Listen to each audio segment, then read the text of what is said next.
আসসালামু আলাইকুম সবাইকে আরও একবার স্বাগত জানাচ্ছি আমাদের এসএসসি ওয়ান শট কেমিস্ট্রি সিরিজে।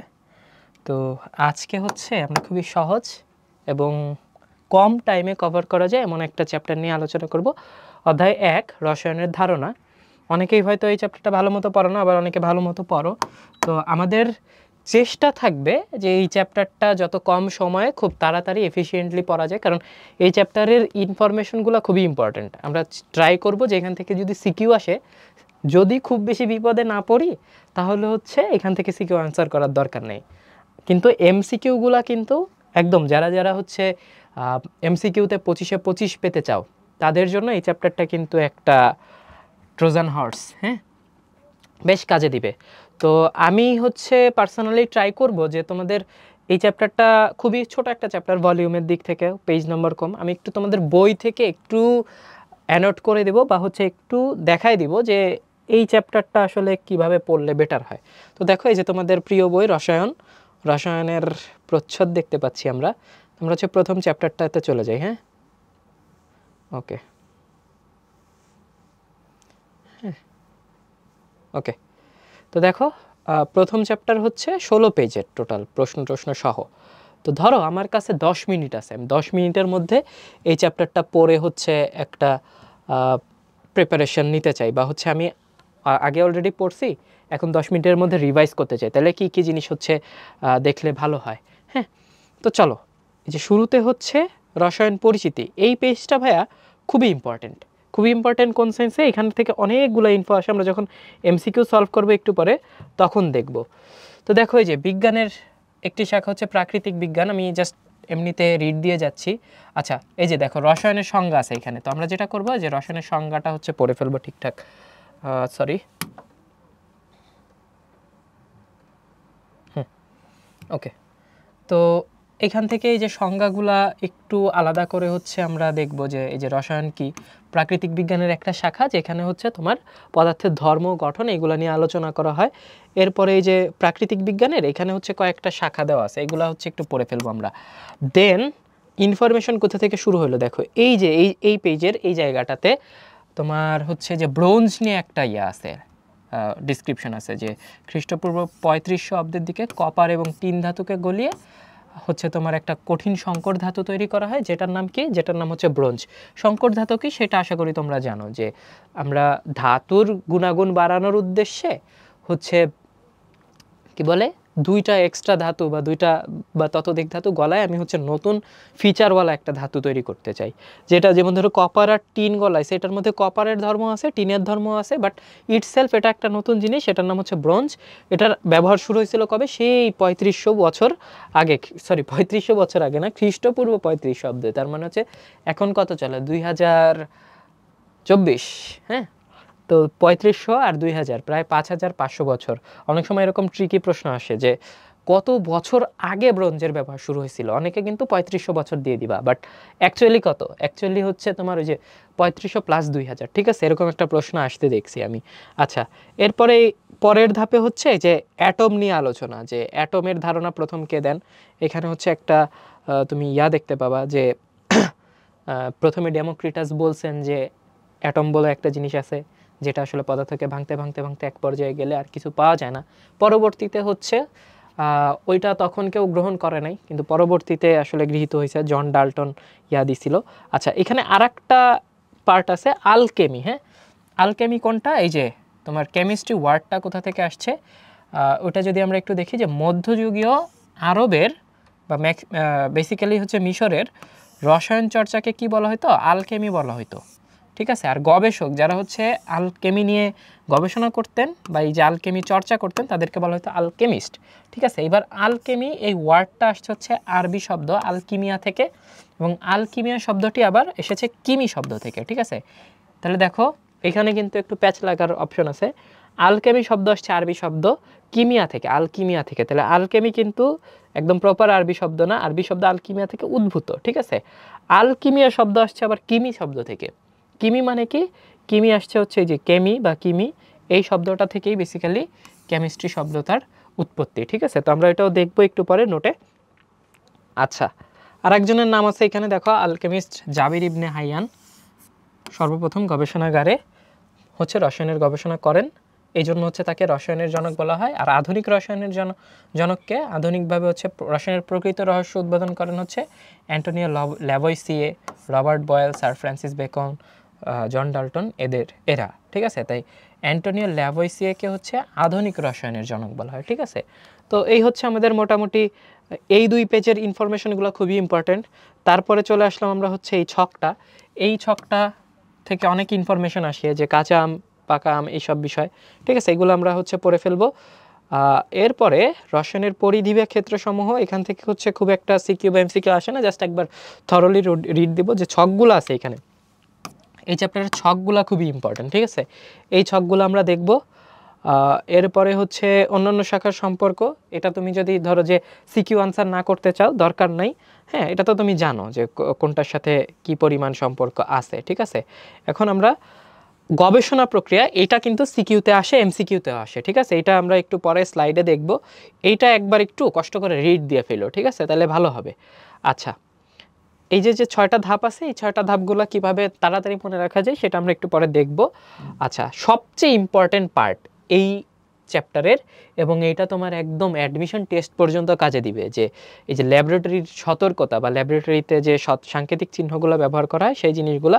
আর এইখানে যে 4টা জিনিসের ছবি আছে, আমি একটু তোমাকে হচ্ছে দেখাইতে চাই যে এই ছবিগুলো খুবই ইম্পর্টেন্ট। কেন, আমি একটা শর্ট ট্রিক শিখাই দেব, সেখানে তুমি সবগুলো ইউজ করতে পারবে। এটা হচ্ছে অ্যাপ্রন, এটা হচ্ছে কি গগলস, এটা হচ্ছে তোমার গ্লোভস, আর এটা হচ্ছে কি মাস্ক, ঠিক আছে। বা অ্যাপ্রন, চশমা, তারপরে হচ্ছে হাত মোজা আর মাস্ক, এই 4টা জিনিস ল্যাবরেটরিতে সবসময় সব কিছুর জন্যই লাগবে, ঠিক আছে। তো তুমি যখন হচ্ছে এই ঝুঁকি এড়াতে কি ইউজ করা যায়, তখন তুমি এই 4টাই হচ্ছে আলাদাভাবে লিখতে পারো, ঠিক আছে। ওকে, তো ল্যাবরেটরির যে জিনিসপত্রগুলো আছে, এই জিনিসগুলো হচ্ছে এখানে বেসিক্যালি তোমার ডিসকাস করা হয়েছে, হ্যাঁ। তো এই যে গবেষণার পাশাপাশি আমরা যে দ্রব্যগুলো ইউজ করবো, সেটা ধরো আমি একটা বোতল দেখলাম, হঠাৎ করে এটাতে হাত ধোয়া শুরু করলাম, বা এটা ধরো আমি গায়ে মাখা শুরু করলাম, এটা তো হবে না, তাই না। প্রত্যেকের আলাদা আলাদা বৈশিষ্ট্য আছে, সেই অনুযায়ী তার ঝুঁকি আছে, হ্যাঁ। সেটা দেখা গেল যে তুমি ঢাললা, হঠাৎ করে ঠাস করে বোম ফুটে গেল, ঠিক আছে। এই জিনিসগুলো হচ্ছে আমরা একটু সতর্ক থাকবো, ওকে। তারপরে এই ছকটা তুমি ধরো একদম তোমার কাছে 3 মিনিট আছে রিভিশন দেওয়ার, কিছুই পড়ার টাইম নাই, তুমি জাস্ট ভাই এই ছকটা দেখে যাও অ্যাটলিস্ট এই চ্যাপ্টারের জন্য। এই ছকটা খুবই খুবই ইম্পর্টেন্ট, ঠিক আছে। উদাহরণগুলো আমরা খুব মনে রাখার ট্রাই করব, যে কোনটা কোন ধরনের উদাহরণ। এই তো, তাহলে এটা হচ্ছে আমরা কিভাবে পড়বো এই চ্যাপ্টারটা সেটা দেখালাম, হ্যাঁ। আচ্ছা, এবার হচ্ছে ওই যে ছকগুলোর কথা বলছিলাম, সেখান থেকে একটা ছক নিয়ে আমরা একটু ডিসকাস করি। অনুধাবনমূলক প্রশ্নে আসে বেসিক্যালি, যে কাঁচা আম টক কিন্তু পাকা আম মিষ্টি কেন? টক হওয়ার কারণ কি? টক হওয়ার কারণ হচ্ছে অ্যাসিড, ঠিক আছে। তো দেখো, কাঁচা আমে বিভিন্ন ধরনের জৈব অ্যাসিড থাকে, যেমন সাকসিনিক অ্যাসিড, এটা একটা অ্যাসিড, তারপর হচ্ছে ম্যালেইক অ্যাসিড, এটার একটা অ্যাসিড। এই কারণে কাঁচা আম কি হয়? কাঁচা আম হয়ে যায় হচ্ছে টক, ঠিক আছে। কিন্তু আম যখন হচ্ছে পাকে, তখন এই অ্যাসিডগুলোর মধ্যে রাসায়নিক পরিবর্তন ঘটে, তাহলে কেমিক্যাল চেঞ্জ হয়ে যায়। কেমিক্যাল চেঞ্জ হওয়ার পরে এখান থেকে হচ্ছে গ্লুকোজ আর ফ্রুক্টোজের সৃষ্টি হয়, তাই পাকা আম হচ্ছে মিষ্টি। তাহলে ভাইয়া, টক হওয়ার কারণ হচ্ছে অ্যাসিড, সাকসিনিক অ্যাসিড আর ম্যালিক অ্যাসিড, আর মিষ্টি হওয়ার কারণ কি? গ্লুকোজ আর ফ্রুক্টোজ, ঠিক আছে। আচ্ছা, এরপরে দেখবো যে হচ্ছে কেরোসিন, প্রাকৃতিক গ্যাস এবং মোমের দহন। এখানে কি বলতেছি আমরা, যে এক একটা টপিক হইতেছে বা একটা ঘটনা ঘটতেছে, এটার পিছনে যে কেমিস্ট্রির অবদান বা কোথায় কোথায় কেমিক্যাল ব্যাখ্যা দেওয়া পসিবল সেটা, ঠিক আছে। দেখো, কেরোসিন, প্রাকৃতিক গ্যাস, মোম, এগুলোর মূল উপাদান হচ্ছে হাইড্রোকার্বন। আশা করি তোমরা হাইড্রোকার্বন কি সেটা জানো। হাইড্রোকার্বন হচ্ছে কার্বন আর হাইড্রোজেনের যৌগ, ঠিক আছে। হাইড্রোকার্বন হচ্ছে কার্বন আর হাইড্রোজেনের যৌগ। তাই যখন এগুলো দহন ঘটে, তখন বাতাসের অক্সিজেনের সাথে এগুলোর বিক্রিয়া হয়, তখন কি কি উৎপন্ন হয়? কার্বন ডাইঅক্সাইড, হ্যাঁ, জলীয় বাষ্প, আলো, তাপ ইত্যাদি শক্তি, ঠিক আছে। এটার বেসিক রিয়াকশন কি? বেসিক রিয়াকশন হচ্ছে এই যে এটা ভাইয়া, যে কোনো হাইড্রোকার্বনের যদি দহন হয়, হাইড্রোকার্বন মানে কি বলছে এখানে? কার্বন আর হাইড্রোজেনের যৌগ। তার মানে এটার মধ্যে কি কি থাকবে? কার্বন থাকবে আর হাইড্রোজেন থাকবে, CXHY থাকবে, আর এখানে হচ্ছে তোমার অক্সিজেন ইউজ করবো আমরা রিয়াকশনের মধ্যে। তো দেখো, কার্বন যদি X সংখ্যক থাকে, তাহলে কার্বন ডাইঅক্সাইড হবে X সংখ্যক, আর Y সংখ্যক হাইড্রোজেন থেকে পানি হবে কি? Y/2 সংখ্যক, ঠিক আছে, Y/2 H2O। আর কি পাবো, আর পাবো আমি হচ্ছে বোনাস হিসেবে পাবো অনেকগুলা শক্তি, ঠিক আছে। আচ্ছা, এই শক্তি যদি এটা মোমবাতি হয়, দেখো যদি মোমবাতি হয়, মোমবাতি থেকে কিন্তু আমরা শুধু তাপ শক্তি পাই না, আলোক শক্তিও পাই। শক্তির বিভিন্ন বিভিন্ন ফর্ম আছে, তাহলে এই শক্তিটাকেই আমরা আলো হিসেবেও পাইতে পারি, তাপ হিসেবেও পেতে পারি, ঠিক আছে।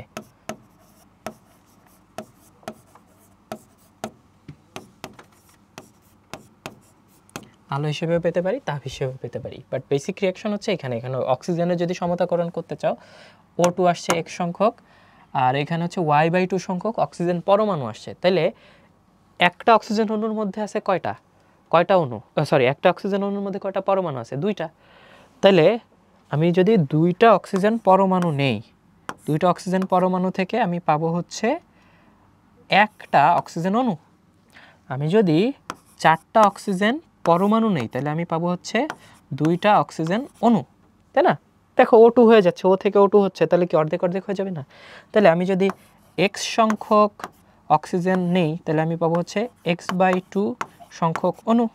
তাহলে এবার দেখো আমি যদি Y/2 সংখ্যক অক্সিজেন অণু পরমাণু নেই, তাহলে আমি অবশ্যই কি এটার অর্ধেক, এটাকে 2 দিয়ে ভাগ দাও, Y/2কে 2 দিয়ে ভাগ দিলে কোথায় জানো, Y/4 সংখ্যক অক্সিজেন অণু। তাহলে এই যে আমরা পাবো হচ্ছে, এখানে পাচ্ছি x সংখ্যক, পাবো না, সরি, আমার দিতে হবে হচ্ছে x + Y/4 সংখ্যক অক্সিজেন অণু। ওকে ওকে, যাই হোক, এটা আমাদের এই চ্যাপ্টারের বাইরে, বাট হচ্ছে আসলো, তাই আমরা দেখাই দিলাম যে এইভাবে হচ্ছে জিনিসপাতিগুলো আমরা পাই। আচ্ছা, এরপরে পেটের অ্যাসিডিটির জন্য আমরা যে অ্যান্টাসিড ওষুধ খাই, এইটারও এক্সপ্লেনেশন আছে। দেখো আমাদের পাকস্থলীতে কি থাকে, অতিরিক্ত অ্যাসিড জমা থাকে। আচ্ছা, অতিরিক্ত অ্যাসিড জমা থাকার বিষয়টা আসলে অ্যাকচুয়ালি ট্রু না। ধরো এই হচ্ছে আমাদের পাকস্থলী, ঠিক আছে। পাকস্থলীর, তোমরা যারা বায়োলজি পড়ো বা বায়োলজিতে জানো যে পাকস্থলীর যে গায়ে আছে, গাত্র আছে বা এই যে সারফেস আছে, এখান থেকে কি বের হয়, HCl অ্যাসিড বের হয় প্রতি মুহূর্তে। আমাদের এখান থেকে হচ্ছে HCl অ্যাসিড বের হয়। আচ্ছা, তো এখানে সামহাউ HCl অ্যাসিড যদি বেড়ে যায়, এখান থেকে ধরো আমাদের HCl অ্যাসিডের পরিমাণ অনেক বেড়ে গেল, তাহলে HCl বাড়া মানে কি, অ্যাসিডের পরিমাণ বেড়ে গেল, HCl বৃদ্ধি পাইলো, যেটা আমার দরকার নাই, প্রয়োজনের তুলনায় যখন বেশি হয় তখন এটাকে আমরা কি বলি, এটাকে আমরা বলি হচ্ছে অ্যাসিডিটি। ওকে, এই অ্যাসিডিটি দূর করার জন্য আমাদের কি দিতে হবে, অবশ্যই ক্ষার দিতে হবে। তাহলে কি আমি এখন চুন খেয়ে ফেলবো ভাইয়া? না। বা আমি কি ক্যালসিয়াম কার্বনেট চিবিয়ে খেয়ে ফেলবো? না। আমাদের এডিবল কোন একটা সলিউশনে যেতে হবে, যেটা খাইলে আমাদের ক্ষতি হবে না, ঠিক আছে। তো HCl যেহেতু বৃদ্ধি পাইছে এখানে সামহাও আমি এমন একটা, ধরো এখানে যদি আগুন লাগে, তখন আমরা কি করব, পানি ঢালবো, হ্যাঁ। আবার এখানে যদি খুব ঠান্ডা হয়ে যায়, তাহলে আমি গরম কিছু পাঠাবো, যাতে হচ্ছে আমরা এই জায়গায় যতটুকু স্বাভাবিক থাকা উচিত ততটুকু স্বাভাবিকতা বজায় থাকে। তো যেহেতু স্বাভাবিকের চেয়ে বেশি বেড়ে গেছে অ্যাসিড, তাই আমরা কি করি, আমরা অ্যান্টাসিড খাই। এইটাকে প্রশমিত করতে আমাদের কার সাথে যুদ্ধ করতে হয়, অ্যান্টাসিড। অ্যান্টাসিডের মধ্যে কি থাকে, অ্যান্টাসিডের মধ্যে থাকে হচ্ছে তোমার 2টা জিনিস, অ্যালুমিনিয়াম হাইড্রক্সাইড আর হচ্ছে ম্যাগনেসিয়াম হাইড্রক্সাইড, ঠিক আছে। এরা রিঅ্যাকশন করে কি করে, এই অ্যাসিডকে প্রশমিত করে, ঠিক আছে। ওকে, তাহলে দেখো যে পেটের অ্যাসিডিটির জন্য অ্যান্টাসিড ওষুধ খাওয়া, পাকস্থলীতে অতিরিক্ত হাইড্রোক্লোরিক অ্যাসিড জমা হয়ে গেলে তখন হচ্ছে পেটে অ্যাসিডিটির সমস্যা হয়। অ্যান্টাসিডে থাকে অ্যালুমিনিয়াম হাইড্রক্সাইড এবং ম্যাগনেসিয়াম হাইড্রক্সাইড, এই দুটি যৌগ অ্যাসিডকে প্রশমিত করে। কীভাবে প্রশমিত করে, এই যে ধরো আমাদের HCl, হ্যাঁ, এই HCl 2টা আমি নিলাম, বা এখানে আমি হচ্ছে একটা অ্যান্টাসিড ওষুধ খাইলাম, ঠিক আছে। অ্যান্টাসিড এখানে এসে কি রিঅ্যাকশন করবে, ও দিবে কি, ম্যাগনেসিয়াম হাইড্রক্সাইড। ম্যাগনেসিয়াম হাইড্রক্সাইডের সাথে রিঅ্যাকশন করলে কি তৈরি হবে, তৈরি হবে হচ্ছে ম্যাগনেসিয়াম ক্লোরাইড, এটা কি একটা লবণ, আর তৈরি হবে হচ্ছে পানি। 2টা OH আছে, 2টা হাইড্রোজেন আছে, তাহলে আমরা এখানে পাবো হচ্ছে 2H2O। তাহলে দেখো ম্যাগনেসিয়াম হাইড্রক্সাইড HCl-কে প্রশমিত করলো। একইভাবে আমরা যদি অ্যালুমিনিয়াম হাইড্রক্সাইড নেই, তাহলে হচ্ছে 3 অণু HCl এর সাথে রিঅ্যাকশন করে অ্যালুমিনিয়াম হাইড্রক্সাইড মিলে তৈরি করবে হচ্ছে অ্যালুমিনিয়াম ক্লোরাইড আর 3H2O। এই রিঅ্যাকশনে কি অ্যান্টাসিড আর আমাদের অ্যাসিডের পেটের মধ্যে রিঅ্যাকশন, ঠিক আছে। ওকে, এগুলো আমরা ওই যে চ্যাপ্টার 9-এও দেখছি, তাই না? অনেকগুলো চ্যাপ্টারেই দেখছি, চ্যাপ্টার 12-এও দেখছি। তো শুরুর দিকে হচ্ছে যারা পড়াশোনা করা শুরু করছে তারা হয়তো দেখে নাই, বা ছোটো ক্লাসের কেউ যদি দেখে থাকে সেই ক্ষেত্রে হচ্ছে এটা একটু অপরিচিত লাগতে পারে। বাট তোমরা যারা এসএসসির প্রিপারেশন নিচ্ছ তাদের জন্য কিন্তু এটা নতুন না, তাই না, এই রিঅ্যাকশন। ওকে, তো এই যে এই ইনফরমেশনগুলা, এই ছকগুলার ইনফরমেশন একদম মাথার মধ্যে গেঁথে ফেলতে হবে যাতে এমসিকিউতে ভাই ভুলেও ভুল না হয়, ঠিক আছে। আচ্ছা, এরপরে আসতেছি হচ্ছে এই যে আমাদের যে ইয়াগুলা, হ্যাঁ, সাংকেতিক চিহ্নগুলা, কেমিক্যাল ল্যাবরেটরিতে হচ্ছে ব্যবহৃত যে রাসায়নিক দ্রব্য আছে সেগুলোর ব্যাপারে যে সতর্কতা চিহ্ন সেইগুলো, যেমন এই যে দেখো এখানে একটা বোমা ফাটতেছে, এটা হচ্ছে কি বিস্ফোরক পদার্থ, এটার ইংরেজি নাম কি, এক্সপ্লোসিভ, রাইট? তাহলে এটা হচ্ছে এক্সপ্লোসিভ। এরপরে দাহ্য, ফ্লেমেবল, বিষাক্ত, টক্সিক, উত্তেজক হচ্ছে ইরিটেন্ট, স্বাস্থ্য ঝুঁকি, হেলথ হ্যাজার্ড, তেজস্ক্রিয় তো জানোই, রেডিও অ্যাক্টিভ। তারপরে হচ্ছে এইটা এনভায়রনমেন্টের জন্য হার্মফুল, আর এটা হচ্ছে ক্ষত সৃষ্টিকারী। এই সাংকেতিক চিহ্নগুলো অবশ্যই একদম যাতে দেখলেই বলতে পারো যে কোনটা কি আর কোনটার উদাহরণ কি, সেই জিনিসগুলো হচ্ছে একটু মনে রাখতে হবে, ঠিক আছে। যেমন এই যে এইটার ক্ষেত্রে কি, এটার ক্ষেত্রে আমরা কি জানি যে এই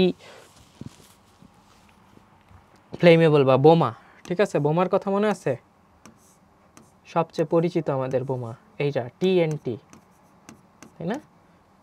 তাহলে বোমার গায়ে দেখবা যে লেখা থাকতো কার্টুনগুলোতে যে টিএনটি মানে হচ্ছে বোমা। টিএনটি মানে কি, ট্রাই নাইট্রোটলুইন, ঠিক আছে। তারপরে হচ্ছে জৈব পারঅক্সাইড, এই জিনিসগুলো হচ্ছে আমাদের কি, এই জিনিসগুলো হচ্ছে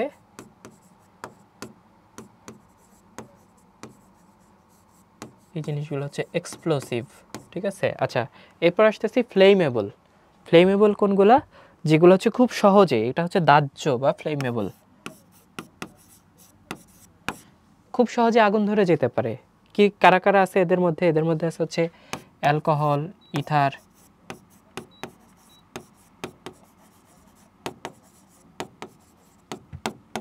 হ্যাঁ, তারপরে হচ্ছে অ্যালকোহল থাকে কি কত কিছুর মধ্যে, তাই না?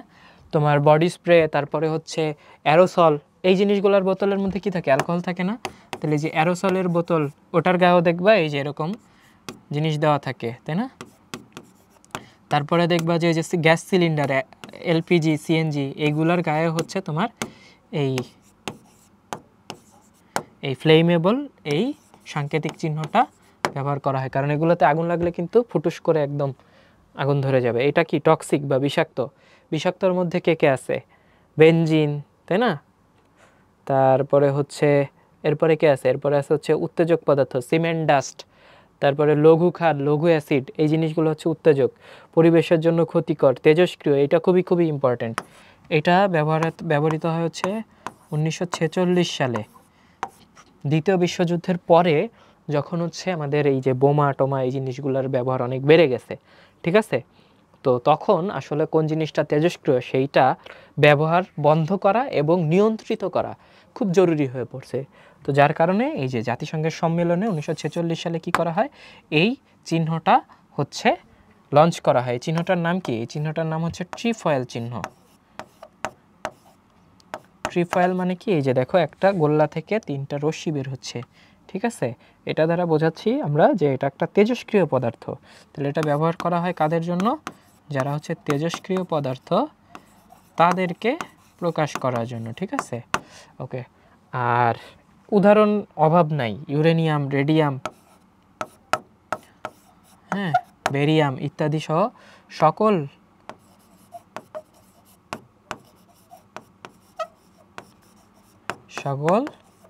তেজস্ক্রিয় মৌল।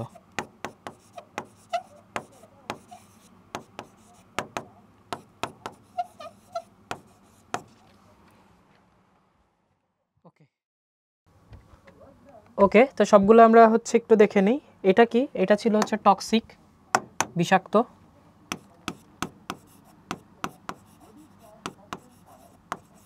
ওকে, বিষাক্তর মধ্যে কারা কারা আছে, বিষাক্তর মধ্যে আমি একটু আগেই বললাম বেনজিন, জাইলিন, হ্যাঁ,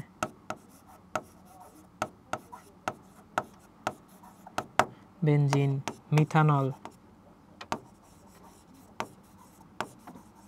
এই জিনিসগুলো হচ্ছে খাওয়া যাবে না বা ইয়া করা যাবে না, বেনজিন, জাইলিন, টলুইন। ওকে, এরপরে আসতেছি হচ্ছে উত্তেজক। উত্তেজক হচ্ছে বলছিলাম যে এটা নাকের মধ্যে গেলে বা শ্বাসতন্ত্রের মধ্যে গেলে প্রদাহ সৃষ্টি করে, ঠিক আছে, বা আনকমফোর্টেবল সিচুয়েশন ক্রিয়েট করে। এটার মধ্যে আছে হচ্ছে সিমেন্ট, ডাস্ট, ধুলাবালি। অনেকের ক্ষেত্রে ধুলাবালিও হচ্ছে কিন্তু এই উত্তেজক হিসেবে কাজ করতে পারে, কিন্তু ধুলাবালি তো আসলে আমরা বোতলজাত করি না, তো এদের গায়ে আসলে এই চিহ্ন দেওয়ার আসলে প্রয়োজনীয়তা নাই। তারপরে হচ্ছে লঘু অ্যাসিড, লঘু ক্ষার।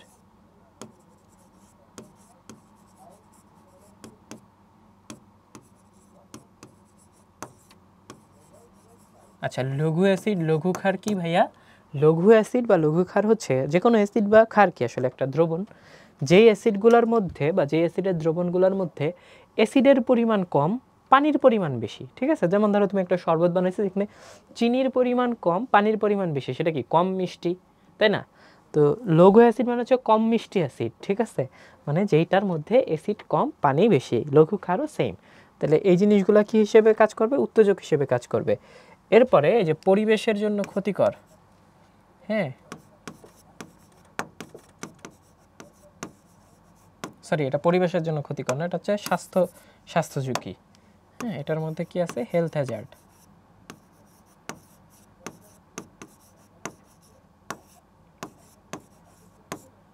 ওকে, এটা হচ্ছে পরিবেশের জন্য ক্ষতিকর। তো স্বাস্থ্য ঝুঁকির মধ্যে কি কি আছে? ওই যে বেনজিন, জাইলিন, যেগুলো আসলে টক্সিক, ওগুলো কিন্তু আবার ভাইয়া স্বাস্থ্যের জন্য ক্ষতিকর, ঠিক আছে। Benzene, xylene, toluene.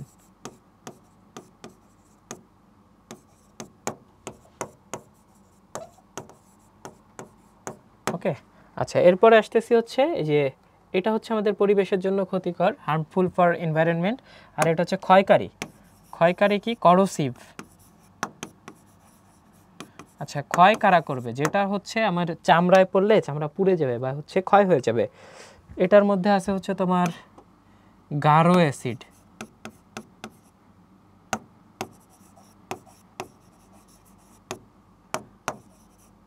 হ্যাঁ, গাঢ় ক্ষার,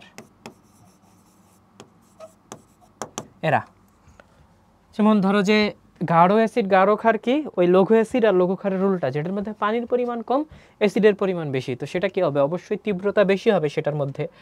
আর এই যে পরিবেশের জন্য ক্ষতিকর হচ্ছে যে কোনো অনেক রাসায়নিক পদার্থই থাকতে পারে, তার মধ্যে হচ্ছে লেড থাকতে পারে, হ্যাঁ, তারপরে হচ্ছে মার্কারি থাকতে পারে, আর্সেনিক থাকতে পারে। এই জিনিসগুলো কি? এই জিনিসগুলো হচ্ছে পরিবেশের জন্য ক্ষতিকর। আচ্ছা, এইবার আমরা ওই যে গবেষণার যে ধাপগুলো আছে না, এই জিনিসগুলো হচ্ছে কীভাবে ঝটপট মনে রাখতে পারি, এটার জন্য একটা শর্ট ট্রিক শিখাই দিতে চাই। ইংলিশ ভার্সনের জন্য এটা আরও কার্যকর। তোমরা যারা বাংলা ভার্সন আছো তারাও হচ্ছে ইংরেজিতে জিনিসটা যদি মনে রাখো তাহলে ইজি। ইংরেজিতে মনে রাখার ইয়া কি? এই যে একটা ওয়ার্ড দিয়ে, দুইটা ওয়ার্ড দিয়ে, টেপ, আইআর, ঠিক আছে। আচ্ছা, টেপ আইআর দিয়ে কি ভাই? প্রথমটা হচ্ছে বিষয়বস্তু নির্ধারণ। তাহলে বিষয়বস্তু নির্ধারণ বেসিক্যালি আসলে কি? বিষয়বস্তু নির্ধারণ মানে হচ্ছে টপিক সিলেকশন, তাই না? তাহলে টিতে আসলে কি? টিতে আসলে টপিক সিলেক্ট করতে হবে আমার, টপিক সিলেকশন। আচ্ছা, এরপরে দ্বিতীয়টা দেখো, বই বা পূর্বের গবেষণাপত্রের সাহায্যে বিষয়বস্তু সম্পর্কে কিছু ধারণা নেওয়া, তার মানে কি? জ্ঞান অর্জন করতে হবে। তো আমরা এটা দিয়ে বুঝতে পারি সহজেই যে 2 নম্বরটা আসলে কি? 2 নম্বরটা আসলে হচ্ছে তোমার অ্যাকোয়ার নলেজ, তাই না? 2 নম্বরটা আসলে কি? Acquired knowledge about the topic, ঠিক আছে। আমি জাস্ট কিওয়ার্ডগুলো লিখে দিচ্ছি যাতে এমসিকিউতে আসলে খুব সহজেই হচ্ছে ধারণা করতে পারো। এরপর হচ্ছে প্রয়োজনীয় বস্তু ও পরীক্ষা প্রণালী নির্ধারণ। সবগুলো দেখো পি দিয়ে শুরু, তুমি এইভাবেও ইয়া করতে পারো, অথবা প্ল্যানিং বা প্রসিডিউর, হ্যাঁ, প্রসিডিউর নির্ধারণ করা। তাহলে এটা বেসিক্যালি প্ল্যানিং এবং প্রসিডিউর, এটা হচ্ছে এই ধাপ, প্ল্যান প্লাস প্রসিডিউর।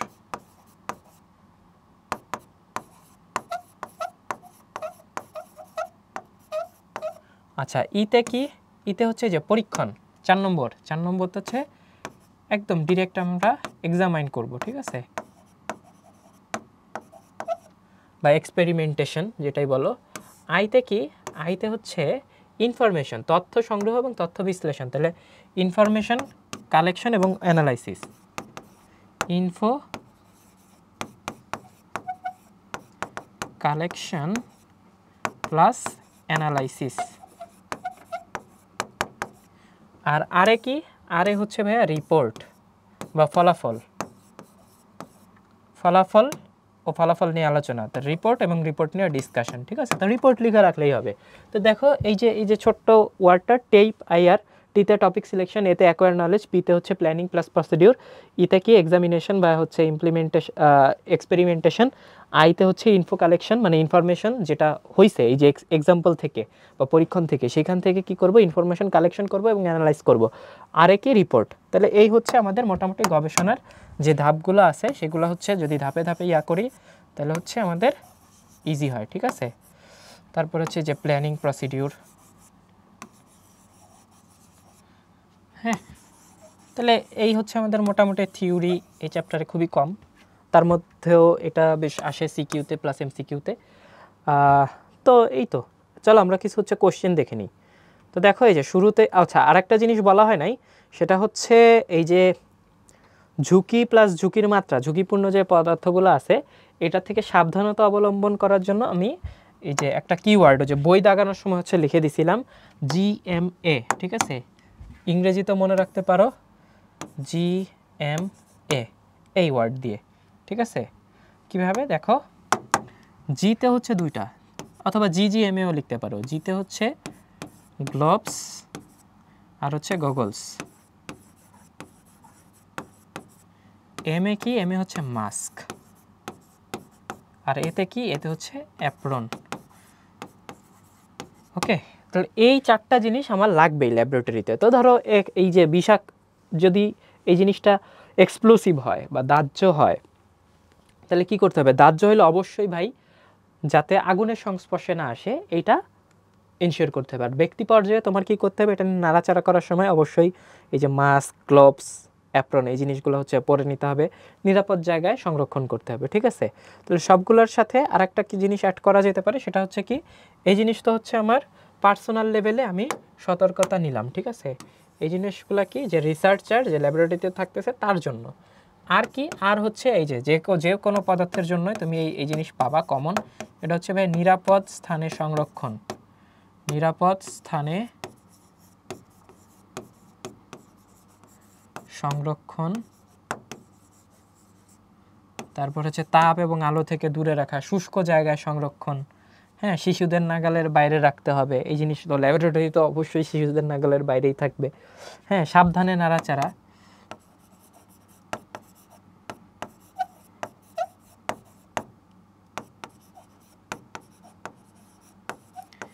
এই জিনিসগুলো সবার জন্যই কমন। আর যে হচ্ছে ফ্লেমেবল সে অবশ্যই কি, তাকে অবশ্যই আগুনের কাছে আসতে তো দেওয়া যাবে না। বিষাক্ত পদার্থের সময় অবশ্যই কি ওই মেজারগুলো হচ্ছে নিয়ে রাখতে হবে, ঠিক আছে। এদের জন্য মোটামুটি সব সেম।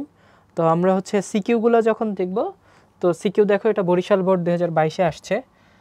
কি বলতে চাইছে আসলে এখানে দেখো তিনটা জিনিসের ছবি দেওয়া, অ্যাপ্রন, গগলস বা নিরাপদ চশমা আর কি মাস্ক, ঠিক আছে।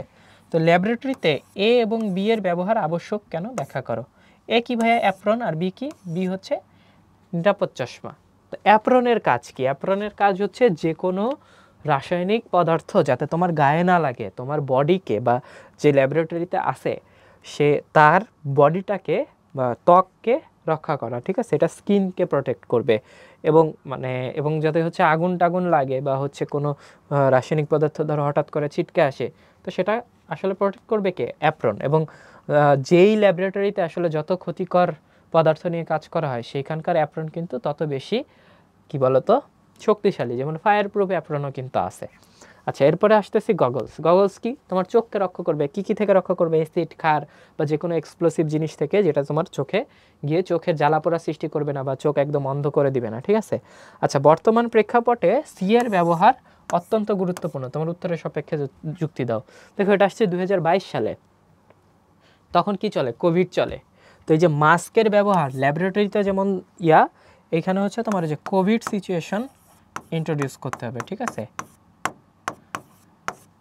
তো এই যে যে কোনো ভাইরাস বা হচ্ছে ব্যাকটেরিয়া থেকে আসলে আমাদেরকে শুধু ল্যাবরেটরি থেকে বাঁচাবে এরকম না, বাইরের অ্যাটমসফিয়ারেও হচ্ছে আমাদের এই সি এর ব্যবহার বেশ বাঞ্ছনীয় বা বেশ গুরুত্বপূর্ণ। ওকে, তাহলে এটা কিন্তু একটু দেখো এই চ্যাপ্টারের টপিকের মধ্যে কিন্তু এই জিনিসগুলো ডিসকাস করা নাই, কিন্তু তোমার একটু নিজে থেকে লিখতে হবে, ঠিক আছে? একটু সেলফ ডিরাইভড কোয়েশ্চেন আসছে, এটা বেশ ভালো প্রশ্ন।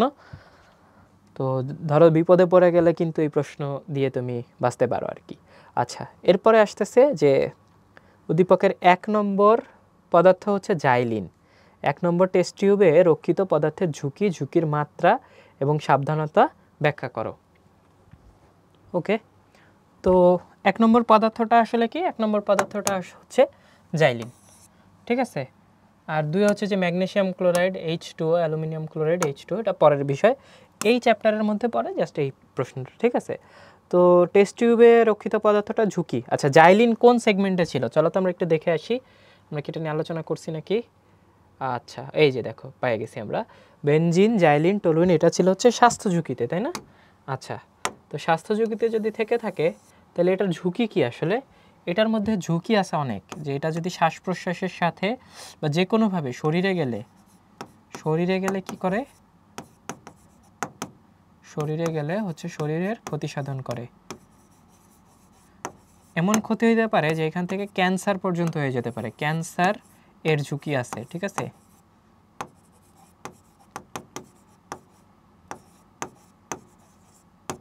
তাহলে ক্ষতির মাত্রা, এই জিনিসগুলো আমরা আলোচনা করার পরে কি ঝুঁকি এবং ঝুঁকির মাত্রা, এই জিনিসগুলো তো আলোচনা করলাম। সাবধানতা কি? সাবধানতা হচ্ছে ওই যে আমরা যেটা লিখে দিছি GMA, safety goggles, gloves, mask আর হচ্ছে অ্যাপ্রন, ঠিক আছে। এই জিনিসগুলো আমরা অবশ্যই ব্যবহার করব এবং সাবধানে ইউজ করব। নাড়াচাড়া করার সময় হচ্ছে সাবধানে, যাতে শরীরের সংস্পর্শে বা শ্বাস প্রশ্বাসের মাধ্যমে আমাদের বডির মধ্যে প্রবেশ না করতে পারে, সেই জিনিসটা হচ্ছে আমাদের এনশিওর করতে হবে, ঠিক আছে। তো দেখো এই চ্যাপ্টারের প্রশ্নগুলো মোটামুটি কিন্তু ওই সেফটি বা ওই রিলেটেডই, ঠিক আছে, এর বাইরে কিন্তু যায় না এখন পর্যন্ত যে দুইটা দেখছি। এরপরে দেখো অ্যালকোহল এবং নাইট্রাস অক্সাইডের ক্ষেত্রে উদ্দীপকের কোন কোন চিহ্ন উপযুক্ত? অ্যালকোহল কোনটা ছিল বলো তো? অ্যালকোহল আর নাইট্রাস অক্সাইডের জন্য এখানে আছে কে? এখানে আছে হচ্ছে স্বাস্থ্য ঝুঁকি, বিতে আছে হচ্ছে এক্সপ্লোসিভ, সিতে আছে হচ্ছে টক্সিক, ডিতে আছে হচ্ছে তোমার ইরিটেন্ট, আর ইতে আছে ইতে আছে হচ্ছে ফ্লেমেবল বা দাহ্য। ওকে, তো অ্যালকোহল ছিল কোথায়? অ্যালকোহল, ইথার, এগুলো ছিল কিন্তু ভাই ফ্লেমেবল, তাই না? তাহলে ফ্লেমেবল হচ্ছে ই। আচ্ছা, আর নাইট্রাস অক্সাইড, লঘু অ্যাসিড, লঘু ক্ষার, নাইট্রাস অক্সাইড, এই জিনিসগুলো ছিল হচ্ছে উত্তেজক পদার্থ বা ইরিটেন্ট, তাহলে এটা হচ্ছে ডি। তাহলে উদ্দীপকের কোন কোন চিহ্ন উপযুক্ত? জাস্ট বলবা যে ভাইয়া, সরি ভাইয়া না, স্যারও না, কিছু না, পরীক্ষার সময় কি ফর্মালি লিখতে হবে যে উদ্দীপকের অ্যালকোহল এবং নাইট্রাস অক্সাইডের জন্য যথাক্রমে অ্যালকোহলের জন্য হচ্ছে ই এবং নাইট্রাস অক্সাইডের জন্য হচ্ছে ডি, এই দুইটা সাংকেতিক চিহ্ন হচ্ছে উপযুক্ত। কেন উপযুক্ত? এটা আসছে জয়পুরহাল গার্লস ক্যাডেট কলেজ, ঠিক আছে। কেন উপযুক্ত এবার আসলে এক্সপ্লেন করি, যে অ্যালকোহল, ইথার, এই জিনিসগুলো হচ্ছে কি দাহ্য পদার্থ এবং সহজে আগুন আসলে কি হয়ে যেতে পারে? আগুন ধরে যেতে পারে। তাই অ্যালকোহল থেকে বা অ্যালকোহলের জন্য সাবধানতা অবলম্বনের জন্য অ্যালকোহলের গায়ে আমরা ইউজ করি হচ্ছে ফ্লেমেবল চিহ্ন, ঠিক আছে। এটা কি? এটা হচ্ছে দাহ্য। আচ্ছা আচ্ছা, আর নাইট্রাস অক্সাইড, লঘু অ্যাসিড, লঘু ক্ষার, এই জিনিসগুলো আসলে কি? তারপরে সিমেন্ট ডাস্ট, এই জিনিসগুলো আসলে উত্তেজক পদার্থ, ঠিক আছে। এই জন্য হচ্ছে যে আমরা এক্স বা ইরিটেন্ট এই চিহ্নটা ইউজ করি জেনারেলি, ঠিক আছে। তাহলে নাইট্রাস অক্সাইডের জন্য হচ্ছে আমাদের উত্তেজক পদার্থের সাংকেতিক চিহ্ন ব্যবহার করা হবে। আচ্ছা, তাহলে দেখো সাংকেতিক চিহ্ন দিয়ে কিন্তু আসছে। এবার আসছে এ, বি এবং সি চিহ্ন বিশিষ্ট রাসায়নিক পদার্থসমূহ ব্যবহারের সময় কি কি সতর্কতা অবলম্বন করতে হবে? এ হচ্ছে স্বাস্থ্য ঝুঁকি, বি হচ্ছে ফ্লেমেবল, এক্সপ্লোসিভ, আর সি হচ্ছে টক্সিক।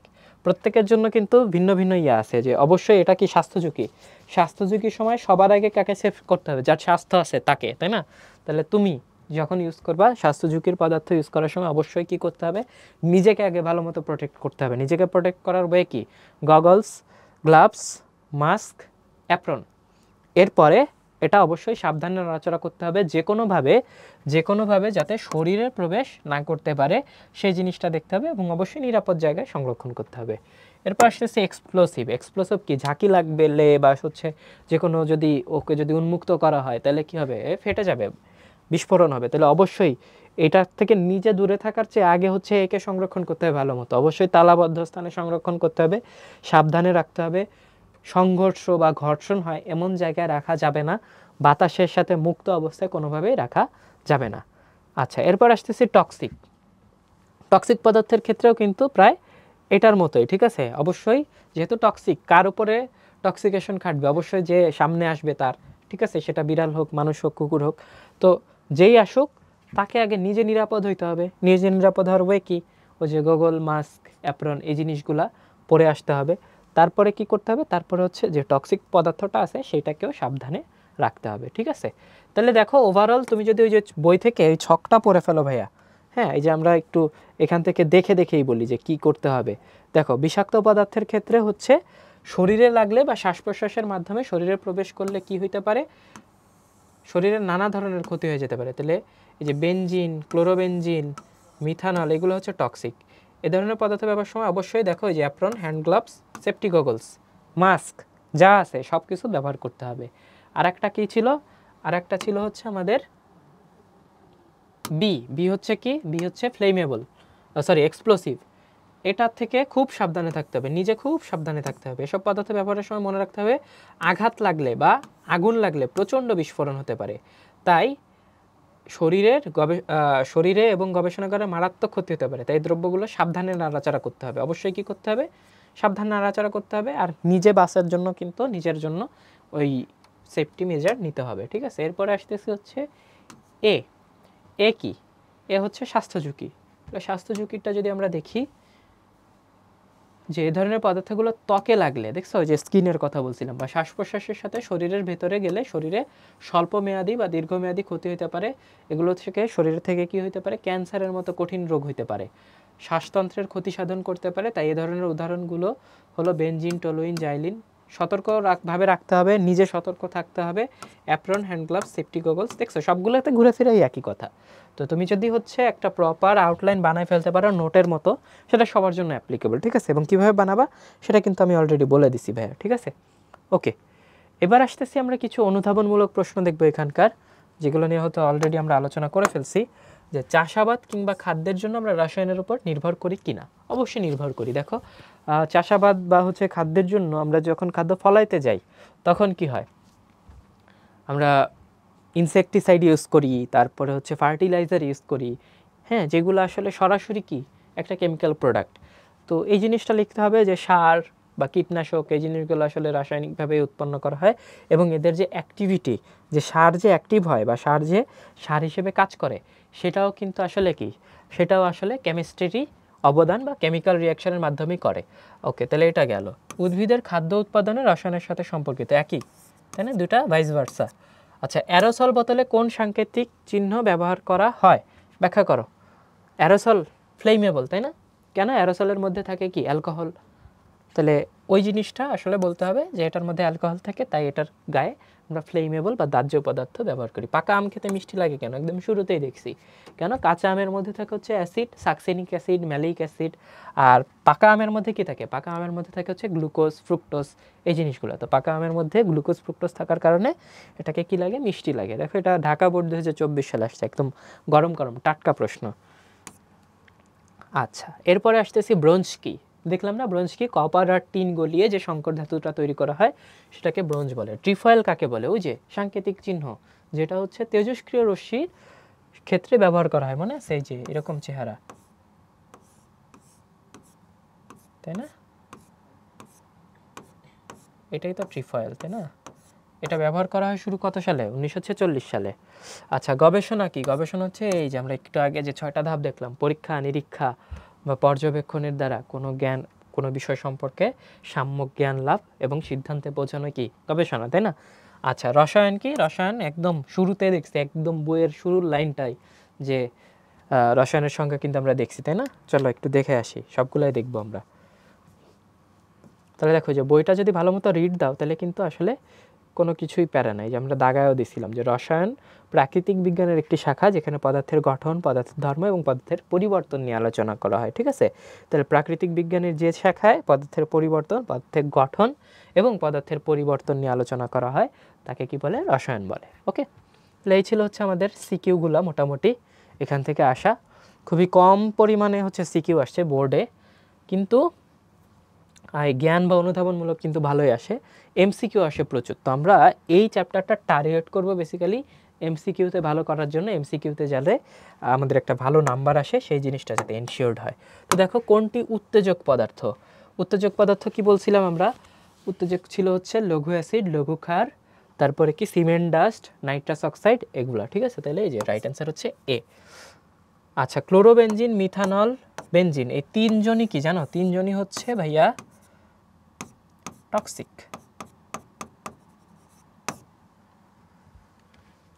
ওকে, কোনটি পেটে অ্যাসিডিটির সমস্যা দূর করে? অ্যাসিডিটির সমস্যা দূর করে কি? অ্যান্টাসিড। অ্যান্টাসিডের মধ্যে কি থাকে? একটু আগে দেখছি magnesium oxide, aluminium oxide, sorry magnesium hydroxide, aluminium hydroxide, তাহলে হচ্ছে সি। ওকে, আধুনিক রসায়নের জনককে? ভাইয়া পুরাতন রসায়নের জনক হচ্ছে জাবের ইবনে হাইয়ান।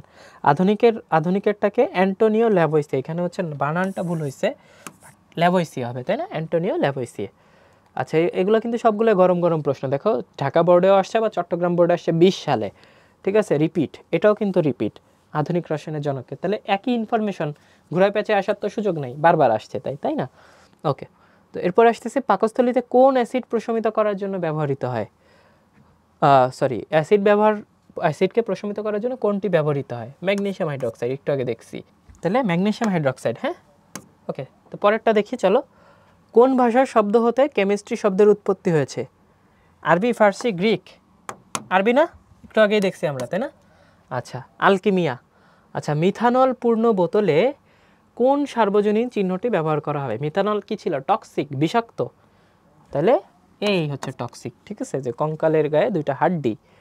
আচ্ছা, নাইট্রোগ্লিসারিনের বোতলের গায়ে নিচের কোন চিহ্নটি থাকতে পারে? নাইট্রোগ্লিসারিন, টিএনটি, নাইট্রো থাকলে বুঝবা যে ওটার মধ্যে বিস্ফোরণের সুযোগ আছে। ঠিক আছে, তাহলে হচ্ছে এই যে বিস্ফোরক, এবং বিস্ফোরকের মধ্যে আরও কে কে ছিল? বিস্ফোরকের মধ্যে ছিল হচ্ছে টিএনটি, ট্রাইনাইট্রোটলুইন, তারপর হচ্ছে জৈব পারক্সাইড,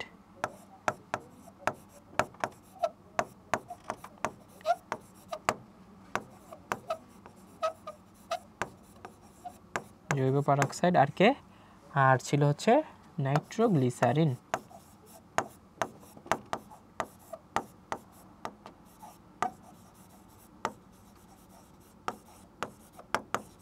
ওকে, আচ্ছা, এই যে ভদ্রলোক আবারও আসছে। নিচের সাংকেতিক চিহ্নটি কি প্রকাশ করে? বিস্ফোরক পদার্থ। ঠিক আছে, আচ্ছা, কোন ভাষার শব্দ থেকে কেমিস্ট্রি শব্দের উৎপত্তি হয়েছে? আবারও আসছে, এটা আরবি, তাই না? আচ্ছা, একটি বোতলের গায়ে এই চিহ্ন দেওয়া আছে, টক্সিক চিহ্ন, একটু হয়তো ফেটে গেছে, পিক্সেলটেড হয়ে গেছে। বোতলটিতে যে যৌগটি থাকতে পারে?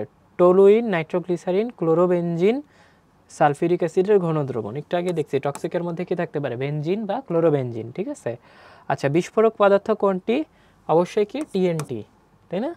আচ্ছা, নিচের কোন চিহ্নটি ক্ষত সৃষ্টিকারী পদার্থ নির্দেশ করে? ক্ষত সৃষ্টিকারী, দেখো লোগো দেখলেই বুঝবা যে এইখানে এক ফোঁটা পড়ছে, অলরেডি ক্ষয় হয়ে গেছে, তাহলে এটা অবশ্যই ক্ষত সৃষ্টিকারী পদার্থ। ঠিক আছে, লঘু গাঢ় অ্যাসিড, গাঢ় ক্ষার, এইগুলো, তাই না?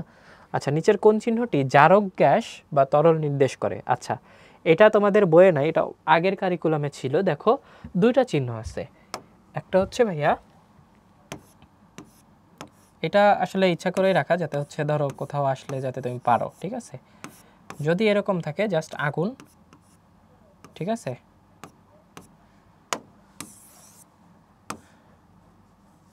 ওকে, মোটামুটি ধরে নিলাম যে এটা আগুন, দুইটাই আগুন। আগুনের নিচে জাস্ট একটা দাগ, এটা হচ্ছে ভাইয়া দাহ্য পদার্থ। ঠিক আছে, আর এই আগুনের মধ্যে একটা গোল্লা, আগুনের মধ্যে কি একটা গোল্লা যদি থাকে এরকম, তাহলে সেটা হয় হচ্ছে ভাইয়া জারক পদার্থ। আমি কালারটা চেঞ্জ করে দিলাম, তাহলে বোঝার জন্য সুবিধা হইলো। এটা হচ্ছে জারক। ঠিক আছে, তাহলে এই যে আগুনের নিচে একটা গোল্লা, এটা হবে অবশ্যই জারক পদার্থ। আর এই যে আগুনের নিচে একটা দাগ, এটা হবে কি ফ্লেমেবল বা দাহ্য পদার্থ। ওকে, এলপিজি এবং সিএনজি সংরক্ষণে তুমি কোন চিহ্নটি ব্যবহার করবা? এলপিজি কি টক্সিক বা রিফয়েল নাকি হচ্ছে ফ্লেমেবল? অবশ্যই কি এটা ফ্লেমেবল হবে বা দাহ্য হবে। আচ্ছা, অনুসন্ধান এবং গবেষণা প্রক্রিয়ার ষষ্ঠ ধাপ কোনটি? এই যে মনে করো ষষ্ঠ ধাপ হচ্ছে ফলাফল প্রকাশ বা ফলাফল নিয়ে ডিসকাশন। আচ্ছা, এইটা আসতে হচ্ছে রাজশাহী বোর্ড 2019 সালে। তখন হচ্ছে বইয়ের স্ট্রাকচার অন্যরকম ছিল, তো সেই অনুযায়ী এইখানে তোমাদের বই অনুযায়ী সঠিক উত্তরটা দেওয়া নাই। সঠিক উত্তরটা হচ্ছে কি হবে? ফলাফল প্রকাশ এবং ফলাফল নিয়ে কি আলোচনা, ঠিক আছে, ডিসকাশন।